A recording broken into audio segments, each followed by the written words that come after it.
Hello friends, welcome to Samayal. இன்னைக்கு நம்ம வீடியோல ரொம்பவே இன்ட்ரஸ்டிங்கான கிச்சன் டிப்ஸ் மற்றும் வீட்டு குறிப்புகள் தான் பார்க்க போறோம். இந்த டிப்ஸ் எல்லாத்தையும் நீங்க தெரிஞ்சுக்கிட்டீங்கன்னா உங்களோட டெய்லி வேலைகளை நீங்க ரொம்ப ஈஸியாவும் ரொம்ப சீக்கிரமாவும் முடிச்சிடலாம். ஸோ வீடியோக்குள்ள போகிறதுக்கு முன்னாடி நம்ம சேனலை புதுசாக பார்க்குறவங்க மறக்காம சப்ஸ்கிரைப் பண்ணிக்கோங்க. இப்போ நம்ம ஃபர்ஸ்ட் டிப் என்னங்கிறத பார்க்கலாம். நம்ம வெஜிடபிள் புலாவ் கீ ரைஸ் எல்லாம் பண்ணும்போது பார்த்தீங்கன்னா புலாவ் நமக்கு நல்ல பிரைட்டான ஒயிட் கலரில் இல்லாமல் அதோட கலர் லைட்டாக மாறி ஒரு மாதிரி ப்ரௌனிஷ் கலரில் ஆயிரும். ஸோ புலாவோ கீ ரைஸோ எதுவாக இருந்தாலும் உங்களுக்கு நல்ல ஒயிட் கலரில் இருக்கணும்னா என்ன பண்ணணுங்கிறத நான் சொல்கிறேன். இதுக்கு நம்ம வெங்காயத்தை வதக்கும் போதே கேர்ஃபுல்லாக இருக்கணும். ஏன்னா வெங்காயம் லைட்டாக கண்ணாடி பதமாக வதங்கினாலே போதும். ரொம்ப பொன்னிறமாக வதங்க வேண்டிய அவசியம் கிடையாது. ரொம்ப வதங்கிருச்சு அப்படின்னா வெங்காயத்தோட கலர் மாறிடும். அந்த கலர் நமக்கு ரைஸ்லயும் இறங்கி ரைஸோட கலருமே ஃபுல்லா மாறிடும். நான் காட்டுறேன் பாத்தீங்களா, இந்த அளவுக்கு வதங்கினாலே போதும். இதுக்கு மேல வதங்க கூடாது. அதே மாதிரி நீங்க கீ ரைஸோ இல்ல புலாவோ எது செஞ்சாலுமே தண்ணி சேர்க்கும் போது கூடவே 1/4 கிளாஸ் அளவுக்கு தேங்காய் பாலும் சேர்த்துக்கோங்க. தேங்காய் பால் நல்ல கெட்டியான தேங்காய் பாலா இருக்கணும், தண்ணியா இருக்கக்கூடாது. நிறைய பேர் இப்போ யோசிக்கலாம், எக்ஸ்ட்ராவா நம்ம தேங்காய் பால் சேர்க்கறதுனால ரைஸ் குழஞ்சு போயிடாதான்னு. கண்டிப்பாக கிடையாது. ஏன்னா நம்ம கம்மியான அளவில் திக்கான தேங்காய் பால் தான் சேர்க்குறோம். அதுக்கு தான் நான் சொல்லியிருந்தேன் தேங்காய் பால் தண்ணியாக இருக்கக்கூடாதுன்னு. நான் இன்னைக்கு 400 கிராம் அளவுக்கு அரிசி எடுத்திருக்கேன். இதுக்கே 1/4 கிளாஸ் அளவுக்கு மட்டும்தான் சேர்க்குறேன். இந்த மாதிரி நம்ம தேங்காய் பால் சேர்த்து செய்யும் போது புலாவோட கலர் பார்த்தீங்கன்னா நல்ல சூப்பரான ஒயிட் கலரில் வரும். அது மட்டும் இல்லாமல் இந்த தேங்காய் பால் புலாவுக்கு நல்ல ஒரு ரிச்சான டேஸ்ட்டையும் கொடுக்கும். இதோட டீட்டெயிலான ரெசிபி உங்களுக்கு வேணும்னா நம்ம சேனலில் ஏற்கனவே வீடியோ போட்டிருக்கேன். நான் டிஸ்கிரிப்ஷன் பாக்ஸ்லையும் லிங்க் கொடுக்குறேன், நீங்கள் செக் பண்ணி பாருங்கள். இந்த டிப் உங்களுக்கு யூஸ்ஃபுல்லாக இருந்திருக்கும்னு நினைக்கிறேன். யூஸ்ஃபுல்லாக இருந்ததுன்னா வீடியோவை லைக் பண்ணிவிட்டு நம்ம சேனலை சப்ஸ்கிரைப் பண்ணிக்கோங்க. இப்போ நம்ம அடுத்த டிப் என்னங்கிறத பார்க்கலாம். பண்டிகைக்கு நிறைய பலகாரங்கள் செஞ்சுருப்பீங்க. ஸோ மிக்சர், காரா பூந்தி இந்த மாதிரியான பொருட்கள்லாம் நம்ம செஞ்ச ஒரு 2-3 நாளிலே நமத்து போயிடும் இல்லையா? ஸோ மிக்சர் உங்களுக்கு நமத்து போயிடுச்சு அப்படின்னா அதை மறுபடியும் நல்லா ஃப்ரெஷ்ஷாக நம்ம இப்போ செஞ்ச மாதிரியே நல்ல மொறுமொறுன்னு கிறிஸ்பி எப்படி மாற்றுறதுன்னு பார்க்கலாம். ஸ்டவ்வை ஆன் பண்ணிவிட்டு ஒரு பேன் வச்சுக்கிறேன். ஸ்டவ்வை நல்லா குறைச்சி வச்சு பேனை சூடு பண்ணிக்கோங்க. இதில் நம்ம எண்ணெய் எதுவுமே சேர்க்க போகிறதில்ல. பேன் சூடானதுக்கு அப்புறமா நம்ம வச்சுருக்க நமத்து போன மிக்சரை இதில் கொட்டிட்டு இதை ஒரு 2-3 நிமிஷத்துக்கு நல்லா ரோஸ்ட் பண்ணிக்கலாம். நெருப்பை நல்லா குறைச்சி வச்சுக்கோங்க. அதிகமான நெருப்பில் இருந்தது அப்படின்னா மிக்சரில் இருக்கக்கூடிய எண்ணெய் எல்லாமே பிரிஞ்சு வந்துடும். அப்புறம் சாப்பிட்றதுக்கே நல்லா இருக்காது. 2 நிமிஷம் ரோஸ்ட் பண்ணதுக்கப்புறமா இதை வேறொரு பவுலில் மாற்றிட்டு நல்லா ஆற விட்டுக்கலாம். சூடாக இருக்கும் போதே நீங்கள் எடுத்து பார்த்தீங்கன்னா இது நமத்து போன மாதிரி தான் இருக்கும்.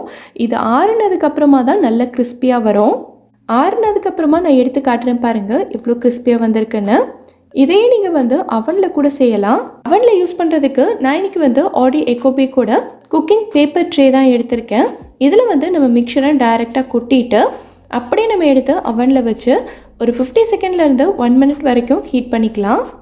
இதுவும் நல்லா ஆறுனதுக்கப்புறமா தான் உங்களுக்கு கிறிஸ்பியாக வரும். ஸோ இனி மிக்சர் நமத்து போயிடுச்சுன்னா வேஸ்ட்டுன்னு நினச்சி தூக்கி போடாதீங்க. இந்த மாதிரி செஞ்சு நீங்கள் சாப்பிட்டுக்கலாம். இந்த டிப் உங்களுக்கு யூஸ்ஃபுல்லாக இருந்ததுன்னா கண்டிப்பாக எனக்கு கமெண்ட்டில் சொல்லுங்கள். கிச்சனில் நின்று சமைக்கிற எல்லாருக்குமே இந்த மாதிரியான காயங்கள் அடிக்கடி ஏற்படும். எதிர்பாராத விதமாக எண்ணெய் தெரிச்சிட்டாலோ அப்படி இல்லைன்னா நல்ல சூடான சட்டியில் நம்மளே அறியாமல் கைப்பட்டுட்டாலோ இந்த மாதிரியான காயங்கள் ஏற்படும்.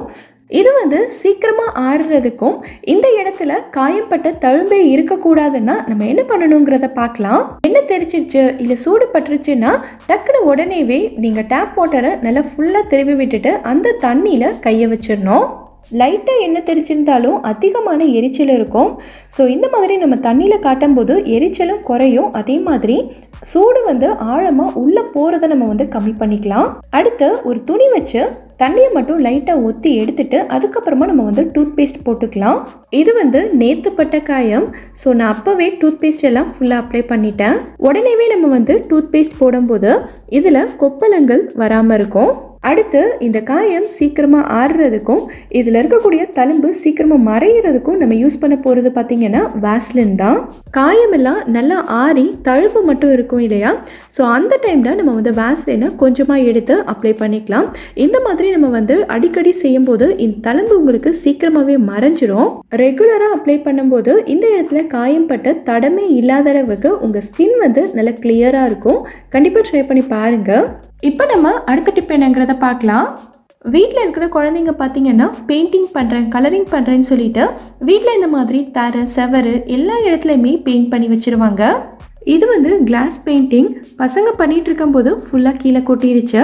நான் வந்து அப்புறம் க்ளீன் பண்ணிக்கலாம்னு நினச்சி அப்படியே விட்டுட்டேன். ஆனால் நல்லா காய்ச்சதுக்கப்புறமா நான் வந்து தண்ணி வச்சு சோப் வாட்டர் வச்செல்லாம் க்ளீன் பண்ணி பார்த்தேன். சுத்தமாக போகவே இல்லை. கத்தியெல்லாம் வச்சு கூட சுரண்டி பார்த்துருக்கேன்.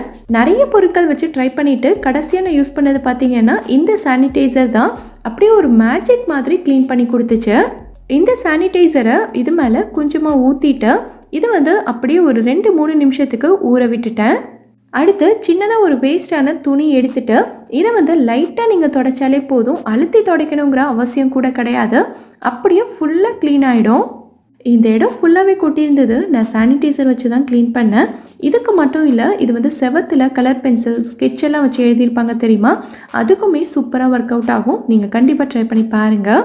அடுத்து நம்ம கமெண்ட்டில் நிறைய பேர் கேட்டிருந்தீங்க ரொம்ப ஈஸியாக 10 நிமிஷத்தில் செஞ்சு முடிச்சிட மாதிரியான ரெசிபிஸ் சொல்லுங்கன்னு. ஸோ இன்றைக்கி வந்து நான் சிக்கன் வறுவல் தான் செய்ய போகிறேன். இதுக்கு ஹைலைட்டே என்னென்னு பார்த்தீங்கன்னா நம்ம சேர்க்குற கருவேப்பிலை தான். கருவேப்பிலை சேர்க்கும்போது இதோட வாசனையும் சரி டேஸ்ட்டும் சரி வேறு லெவலில் இருக்கும். எப்படி செய்கிறதுன்னு பார்க்கலாம். பாத்திரம் நல்லா சூடானதுக்கப்புறமா இதில் 2 டேபிள் ஸ்பூன் அளவுக்கு எண்ணெய் சேர்த்துருக்கேன். எண்ணெய் நல்லா சூடானதும் 2 மீடியம் சைஸ் வெங்காயத்தை கட் பண்ணி சேர்த்துருக்கேன். வெங்காயத்தை நீளமாக கூட ஸ்லைஸ் பண்ணிக்கலாம். ஆனால் மெல்லிசாக இருந்ததுன்னா சீக்கிரமாக வெந்துடும். வெங்காயம் வந்து லைட்டாக கண்ணாடி பதமாக வதங்கினாலே போதும். ரொம்ப பொன்னிறமாக வதங்கணுங்கிற அவசியம் கிடையாது. இப்போ எது கூட நம்ம வந்து இஞ்சி பூண்டு விழுது சேர்த்துக்கலாம். 1 டேபிள் ஸ்பூன் அளவுக்கு இஞ்சி பூண்டு விழுது சேர்த்து இதையும் நம்ம வந்து வதக்க போகிறோம். இது கூட கொஞ்சமாக உப்பு சேர்த்து வதக்கணும்னா இஞ்சி பூண்டு விழுது வந்து அடிப்பிடிக்காமல் பாத்திரத்தில் ஒட்டாமல் நல்லா சூப்பராக வதங்கும். இஞ்சி பூண்டு விழுது நல்லா கலர் மாறினதுக்கப்புறமா இது கூட கொஞ்சமாக மஞ்சள் தூள், 1 டீஸ்பூன் அளவுக்கு தனி மிளகாய் தூள், 1/2 டீஸ்பூன் மல்லித்தூள் சேர்த்து இது எல்லாத்தையும் லைட்டாக வதக்கிட்டு நம்ம க்ளீன் பண்ணி எடுத்து வச்சுருக்க சிக்கனை உள்ளே சேர்த்துடலாம். இதையும் வந்து லைட்டாக அப்படியே கலந்து விட்டுக்கோங்க. அடுத்து ஒரு 1/2 கிளாஸ் அளவுக்கு தண்ணி சேர்த்துக்கிறேன். தண்ணி வந்து ரொம்ப சேர்க்க வேண்டாம், ஏன்னா சிக்கன்லேருந்தும் கொஞ்சம் தண்ணி வெளியில் வரும் இல்லையா, ஸோ இதுவே போதும். அடுத்து இந்த சிக்கனுக்கு தேவையான உப்பு சேர்த்துட்டு ஒரு தடவை எல்லாத்தையும் நல்லா கலந்து விட்டுட்டு ஸ்டவ்வை மீடியம் ஃப்ளேமில் வச்சு இதை வேக விட்டுறலாம். சிக்கன் வெந்துட்டுருக்க இந்த டைமில் நம்ம ஒரு சூப்பரான மசாலா ரெடி பண்ணிக்கலாம். பேனை வந்து லைட்டாக சூடு பண்ணிக்கோங்க. இதில் 1/2 டீஸ்பூன் அளவுக்கு சீரகம், 1/2 டீஸ்பூன் சோம்பு, அதாவது பெருஞ்சீரகம்னு சொல்லுவாங்கல்ல அதுதான், இந்த சைஸில் ஒரு பட்டை, 3 கிராம்பு, ஒரே ஒரு ஏலக்காய், 2 டீஸ்பூன் மிளகு, கடைசியாக ஒரு கைப்பிடி அளவுக்கு கருவேப்பிலை. இந்த கருவேப்பிலை தான் நம்ம ரெசிபிக்கு சூப்பரான டேஸ்ட் கொடுக்க போகுது. ஸோ நிறைய சேர்த்துக்கோங்க. ஸ்டவ் வந்து நல்லா குறைச்சி வச்சு வாசனை வர வரைக்கும் இதை வறுத்துட்டு ஸ்டவ் ஆஃப் பண்ணிக்கோங்க. நல்லா ஆறுனதுக்கப்புறமா ஒரு மிக்ஸி ஜாரில் மாற்றிட்டு தண்ணி எதுவுமே சேர்க்காம இதை அரைச்சி எடுத்துக்கலாம். இந்த மசாலாவை நீங்கள் முன்னாடியே அரைச்சி வச்சு கூட தேவைப்படும் போது யூஸ் பண்ணிக்கலாம். சிக்கனை வந்து அப்பப்போ லைட்டாக கலந்து விட்டு குக் பண்ணிக்கோங்க. இப்போ பார்த்தீங்கன்னா நம்ம சேர்த்து தண்ணி எல்லாமே வற்றி சிக்கனும் நல்லா வெந்துருச்சு. இந்த டைமில் நம்ம அரைச்சி வச்சிருக்க மசாலாவை இதோட சேர்த்து நல்லா கலந்து விட்டுக்கலாம். மசாலா சேர்த்து 1 நிமிஷம் மட்டும் நல்லா குக் பண்ணிவிட்டு கடைசியாக இது கூட கொஞ்சமாக பொடியாக கட் பண்ண மல்லியெல்லாம் சேர்த்து நல்லா கலந்து விட்டுட்டு ஸ்டவ் ஆஃப் பண்ணிக்கலாம். நான் இன்றைக்கி வந்து நல்லா ட்ரையாக வறுவல் மாதிரி பண்ணியிருக்கேன். இதே நீங்கள் வந்து லைட்டாக கிரேவி கன்சிஸ்டன்சிலையும் பண்ணலாம். இது வந்து ரசம் சாதம், சப்பாத்தி, பூரி, பரோட்டா இது கூடலாம் சூப்பரான காம்பினேஷனாக இருக்கும். பேச்சுலர்ஸ் கூட ரொம்ப ஈஸியாக ட்ரை பண்ணி பார்க்கலாம். ஏன்னா இதில் வந்து ரொம்ப பெரிய இன்க்ரீடியன்ஸ் எல்லாம் கிடையாது. எல்லாமே நம்ம வீட்டில் இருக்கக்கூடிய எப்போவுமே இருக்கக்கூடிய பொருட்கள் தான். ஸோ கண்டிப்பாக ட்ரை பண்ணி பார்த்துட்டு எனக்கு ஃபீட்பேக் சொல்லுங்கள். முட்டை வச்சு செய்யக்கூடிய ஒரு ரெசிபி தான் பார்க்க போகிறோம். இதை வந்து நீங்கள் ஈவினிங் ஸ்நாக்ஸாகவும் செஞ்சு கொடுக்கலாம். குட்டீஸ்லேருந்து பெரியவங்க வரைக்கும் எல்லாருக்கும் ரொம்பவே பிடிக்கும். இது எப்படி செய்கிறது நம்ம இப்போ பார்க்கலாம். ஒரு மிக்சிங் பவுலில் நான் வந்து 4 முட்டை உடைச்சி வச்சுருக்கேன். இப்போ இதை வந்து நல்லா அடித்து எடுத்துக்கலாம். இதை நம்ம எந்த அளவுக்கு பீட் பண்ணுறோமோ அந்த அளவுக்கு நல்ல சாஃப்டாகவும் ஃப்ளஃபியாகவும் வரும். இப்போ பார்த்தீங்கன்னா இந்த மாதிரி நல்லா அடித்தாச்சு. இப்போ இதோட நான் வந்து ஒரு மீடியம் சைஸ் வெங்காயம் எடுத்து இந்த மாதிரி நல்ல பொடியாக கட் பண்ணி வச்சுருக்கேன். இதை உள்ளே சேர்த்துக்கிறேன். கூடவே காரத்துக்காக ஒரு பச்சை மிளகாயை இந்த மாதிரி குட்டி குட்டியாக கட் பண்ணி வச்சுருக்கேன். இதையும் சேர்த்துக்கிறேன்.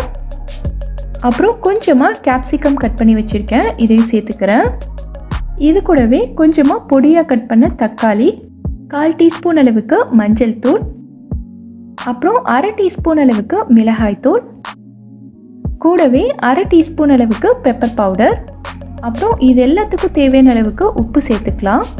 சேர்த்துட்டு இது எல்லாத்தையும் நல்லா கலந்து விட்டுக்கோங்க. இது மட்டும்தான் சேர்க்கணும்னு கிடையாது. இதில் நீங்கள் கேரட்டை துருவிட்டு சேர்த்துக்கலாம். முட்டைகோஸ் நல்லா பொடியாக கட் பண்ணிவிட்டு இதில் சேர்த்துக்கலாம். எது சேர்த்தாலுமே இதோட டேஸ்ட் ரொம்ப சூப்பராக இருக்கும். இப்போ பார்த்தீங்கன்னா எல்லாத்தையும் இந்த அளவுக்கு நல்லா மிக்ஸ் பண்ணி விட்டாச்சு. இப்போ பார்த்தீங்கன்னா இந்த மாதிரி ஸ்டவ்வில் ஒரு குழிப்பணியார சட்டியை சூடு பண்ணி வச்சுருக்கேன். இப்போ இதில் நம்ம கொஞ்சமாக எண்ணெய் சேர்த்துக்கலாம். எண்ணெய் சூடானதும் நம்ம மிக்ஸ் பண்ணி வச்சுருக்க முட்டையை இதில் கொஞ்சம் கொஞ்சமாக ஊற்றிக்கலாம். ஸ்டவ்வை ரொம்ப அதிகமாக வச்சிடாமல் மீடியம் ஃப்ளேம்லேயே வச்சுக்கோங்க. ஒரு பக்கம் நல்லா வெந்ததுக்கப்புறமா இன்னொரு பக்கம் திருப்பி விட்டுக்கலாம். 2 நிமிஷத்துலேயே எல்லாமே இந்த மாதிரி சூப்பராக வெந்துடும். இப்போ நம்ம ஒன்று ஒன்றா வெளியில் எடுத்துடலாம். அவ்வளோதான், நம்மளோட சூப்பரான ஹெல்த்தியான ஸ்நாக்ஸ் இப்போ ரெடி ஆயிடுச்சு. இது செய்கிறதுக்கு மொத்தமே 5 நிமிஷம்தான் ஆகும். குட்டீஸ்லேருந்து பெரியவங்க வரைக்கும் எல்லாருக்கும் ரொம்பவே பிடிக்கும். நீங்களும் ட்ரை பண்ணி பாருங்கள். ட்ரை பண்ணிவிட்டு எப்படி வந்ததுங்கிறத கீழே இருக்கக்கூடிய கமெண்ட் பாக்ஸில் எனக்கு சொல்லுங்கள். இந்த வீடியோ பிடிச்சிருந்தா லைக் பண்ணுங்கள். உங்கள் ஃப்ரெண்ட்ஸ், உங்கள் ஃபேமிலி மெம்பர்ஸ் கூட இந்த வீடியோவை ஷேர் பண்ணுங்கள். மறக்காமல் நம்ம பிஸ்மி சமையலுக்கு சப்ஸ்கிரைப் பண்ணிவிட்டு பக்கத்தில் இருக்கக்கூடிய பெல் ஐக்கானையும் கிளிக் பண்ணி அதில் ஆளுங்கிற ஆப்ஷனையும் செலக்ட் பண்ணுங்கள். தேங்க்யூ.